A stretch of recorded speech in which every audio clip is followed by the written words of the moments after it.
The clerics are to stay under the jurisdiction of their ordaining bishop.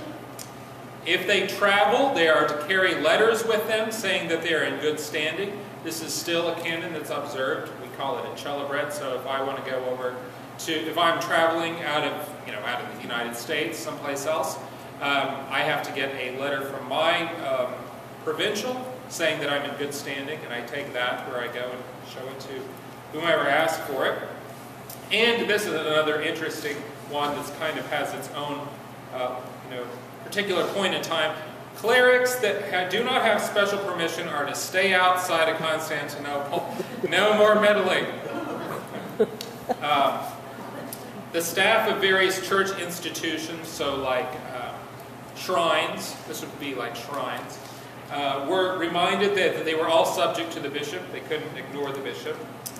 Lectors and cantors in various churches, they were allowed to marry, but only one woman professing who was an Orthodox believer.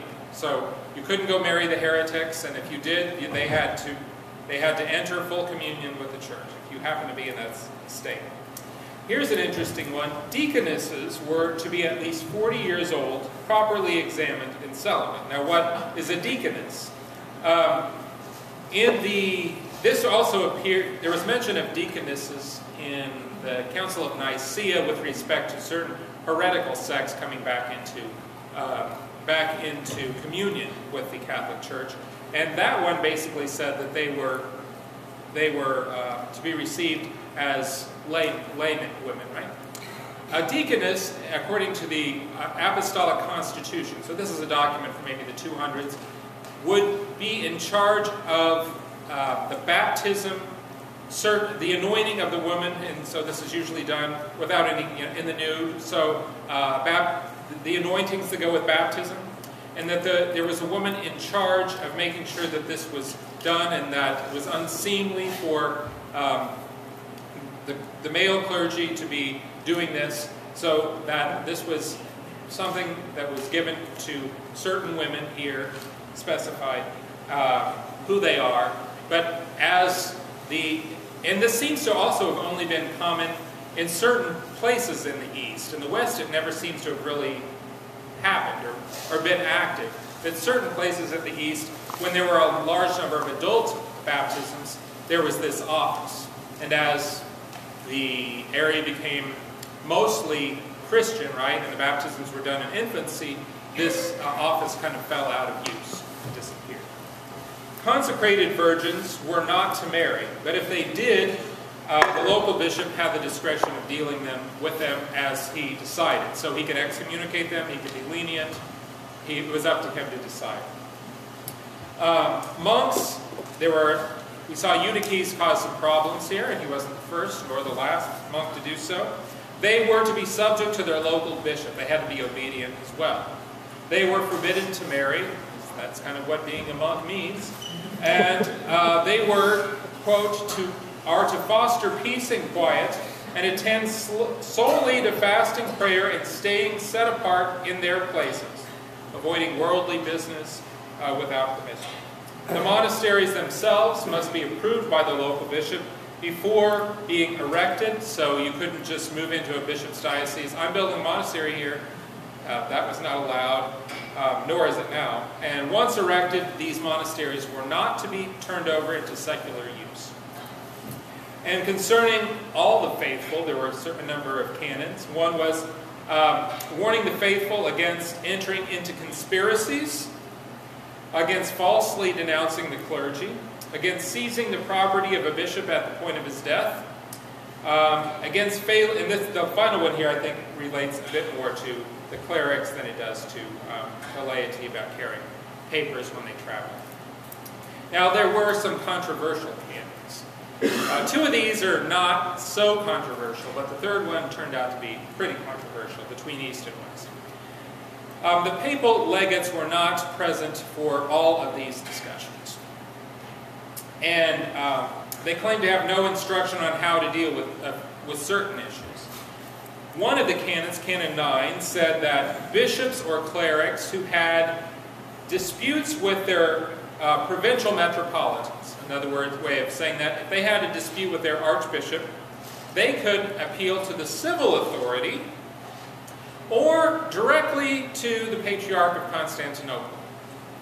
And this seemed like a bit, when the papal legates saw this, they thought, this is a bit too much.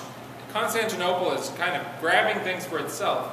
But the area around Constantinople in southern, so if you look on the map, the European part of Turkey and Bulgaria and Romania, that part, Greece, they were already doing this. This was already something. And many parts in Turkey, they had been doing this for 60, 70 years, and this was just, there's no controversy, we were already doing this. It's just making something formal that we've been doing. In Canon 17, said something similar, allowing anyone with claims that they had been wronged by the archbishop to appeal to the civil authorities or to the Patriarch of Constantinople. Now, the most controversial one was Canon 28. And it's a little lengthy, so I kind of gave the most critical part here. The 150 most devout bishops, so when they mention 150 bishops, that's the Council of Constantinople that we looked at 2 weeks ago. Apportioned equal prerogatives to the most holy see of New Rome. They didn't call it Byzantium or Constantinople, they called it the New Rome. Reasonably judging that the city which is honored by the imperial power and senate and enjoying privileges equaling older imperial Rome should also be elevated to her level in ecclesiastical affairs and take second place after her. Now this was objectionable to Rome for 2 reasons. One, which is the reason they mentioned 70 years before, the authority of the See of Rome is not based on any political background. It's who founded it and what Christ said to Peter. That's where the authority comes from, not because it's a source of political power. And second, because this is done at a very imprudent time when Alexandria is already irate over what's happened, and this looks like a nasty power grab. And that's how it's ultimately seen.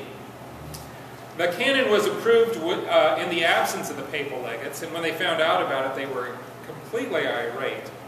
And although the patriarchs of Constantinople, Jerusalem, and surprisingly Antioch approved it, the papal legates of Pope Leo the Great saw this canon as a violation of that 6th canon of Nicaea, which specified the patriarch. So I had a question to break over what a patriarch is. A patriarch, in Nicaea, it doesn't use the term, but it kind of points to the ones that they're mentioned.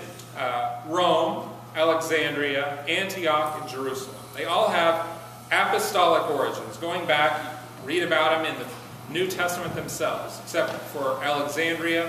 But Alexandria was the church founded by Mark the Evangelist. So it too has 1st century origins. And they, from the very beginning, had an influence over the churches that grew up in the communities and towns and cities around. So these privileges and so forth date back to those apostolic origins.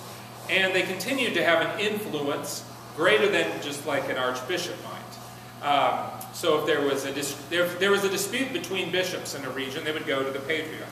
So a certain level of authority and over the church in that area.